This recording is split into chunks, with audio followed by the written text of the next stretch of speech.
November মাসের শেষের দিকেই কিন্তু পরীক্ষা শুরু হয়ে যায়, বাচ্চাদের বার্ষিক পরীক্ষা। তো হ্যালো এভরিওয়ান, আসসালামু আলাইকুম। আজকে ভোরবেলা উঠে আমার মেয়ে পড়াশোনা শুরু করে দিয়েছে, কারণ সকালবেলা পরীক্ষা। তো আমি সকাল সকাল উঠে আগে চা করে নিয়েছি 2 মা মেয়ের জন্য, কারণ চা খেলে অনেকটাই রিফ্রেশ লাগে। তো এর সঙ্গে সঙ্গে আমারও চা খাওয়া হয়ে গেল। আর চা খাওয়ার পরে খুব তাড়াতাড়ি একটু নাস্তাও করে ফেলবো, কারণ নাস্তা খেয়ে তারপরে স্কুলে যাবে। আর পরীক্ষার সময় একটু আগে আগে যাওয়াই দরকার।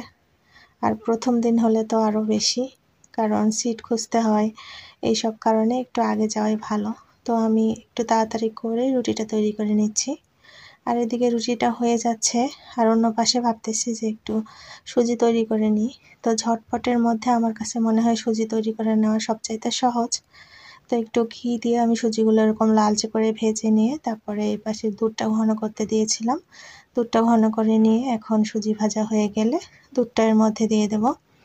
আর দুধ দেওয়ার পরে কিন্তু বেশিক্ষণ সময় একদমই লাগে না, খুব সহজেই কিন্তু সুজি রান্না হয়ে যায়। আমার কাছে এরকমের ঘন দুধের সুজি একটু শুকনো শুকনো করে রান্না করলে সেটা দিয়ে রুটি বা পরোটা খেতে কিন্তু খুব বেশি ভালো লাগে। আর এখন পরিমাণ মতো চিনিও দিয়ে দিয়েছি, আর রেডি হয়ে গিয়েছে। আর ঠান্ডা হয়ে যাওয়ার পরে এরকমের শক্তও হয়ে গিয়েছে, এটা আমি টেবিলে উঠায় দিচ্ছি। আর একটু পটল ভাজাও করে নিচ্ছি অন্য পাশে, কারণ একটু ঝাল ঝাল না হলে তো ভালো লাগবে না। সকালবেলা শুধু মিষ্টি মিষ্টি খাবার খেতে ভালো লাগে না। তো এদিকে ঝাল ঝাল একটু পটল ভাজাও থাকলো, অন্যদিকে সুজি রান্নাও থাকলো। দুটো দিয়েই কিন্তু রুটি খেতে বেশ মজার লাগবে। এদিকে মা মেয়ে নাস্তা খেয়ে ফেলেছি, আর স্কুলেও বিদায় দিয়ে দিয়েছি। আর অন্য পাশে আমি দুপুরে রান্নাবান্নাও আর কি করে নিচ্ছি। একা হাতে সব কিছু গুছিয়ে রান্নাবান্না করতে অনেক বেশি সময় লাগে। যেসব আপুরা একা হাতে রান্নাবান্না করেন, কাটাকাটি করেন এবং ঘরের সব কাজগুলো একা হাতে সামলান, সেসব আপুরাই জানবেন যে একের পর এক কাজ করতে কতটা সময় লাগে। তো এখানে আমি কচুরলতি কেটে নিয়েছি। আসলে কচুরলতি খেতে যতটা মজার, কেটে রান্না করা তার থেকেও বেশি সময় সাপেক্ষ। তো যাই হোক, আমি কেটে রান্নাটা তুলে দিয়েছি। আর এদিকে একটু পাবদা মাছ ভুনা করব। তো আমি সবসময় এরকমের করে মশলা কষিয়ে নিয়ে পাবদা মাছ ভুনা করি। অনেক আপুরা দেখি যে পাবদা মাছ ভেজে রান্না করে, তবে কিনা আমার কখনোই ভেজে রান্না করে খাওয়া হয়নি। কিছু কিছু মাছ আছে যেগুলো মাছ না ভেজে এরকম করে কষিয়ে রান্না করলে আমার কাছে খুব বেশি ভালো লাগে, কারণ সব মাছ ভেজে রান্না করা যায় না, আমার কাছে এমনটাই মনে হয়।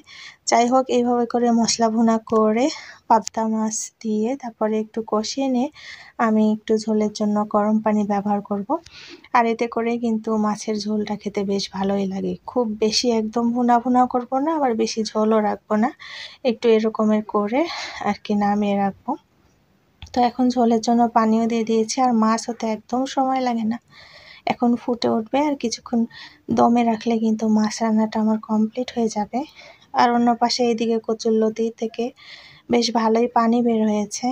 আর আজকে চিংড়ি মাছ ছাড়া বা অন্য কোনো মাছ ছাড়া এমনিতেই আমি কচুরলতি শুধু মশলা মাখিয়ে ভুনা করতেছি, আর এদিকে মাছটা শুধু শুধু রান্না করে ফেলতেছি, এমনটাই। আর আজকের রান্নাবান্না বেশি কিছু নেই, খুব অল্প রান্নাবান্না, তবে কিনা কচুরলতি কেটে রান্নাবান্না করতে একটু সময় লাগে, সেটাই আর কি। তবে কিনা খেতে খুব বেশি মজার।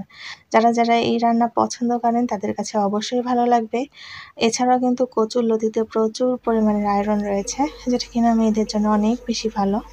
আর দেখুন ফাইনাল লুক, রান্না হয়ে গিয়েছে আর একদম সুন্দরভাবে এখন আমি আর কি বাটিতে উঠিয়ে নিচ্ছি। আর এটা দিয়ে গরম গরম ভাত খেতে কিন্তু অসম্ভব অসম্ভব মজার লাগবে। আসলে এতক্ষণ পর্যন্ত যারা আমার পুরো ভিডিওটা দেখেছেন সবাইকে অনেক অনেক ধন্যবাদ। ইউটিউব থেকে দেখলে আমার চ্যানেলটা সাবস্ক্রাইব করে নেবেন আপুরা, আর ফেসবুক পেজ থেকে দেখলে অবশ্যই অবশ্যই ফলো করে দেবেন। আর আমার ব্লগ ভিডিওর কোথাও কোনো জায়গায় যদি একটুও ভালো লেগে থাকে তাহলে ফ্রেন্ডস অ্যান্ড ফ্যামিলির সঙ্গে শেয়ার করার অনুরোধ রইল। এদিকে ডালও হয়ে গিয়েছে, আর সব কাজ শেষ করে গোসল করে নামাজ পড়ে আমি খেতে চলে এসেছি। তো আগের দিনের একটু বেগুন ভর্তা ছিল, সেটা নিয়ে নিয়েছি। আসলে প্রত্যেক বাড়িতেই তাই, আগের দিনের কোনো তরকারি থাকলে সেটা কিন্তু মেয়েদেরই খেতে হয়। ভালো থাকবেন সবাই, দেখা হবে নতুন কোনো ব্লগে। আসসালামু আলাইকুম, আল্লাহ হাফিজ।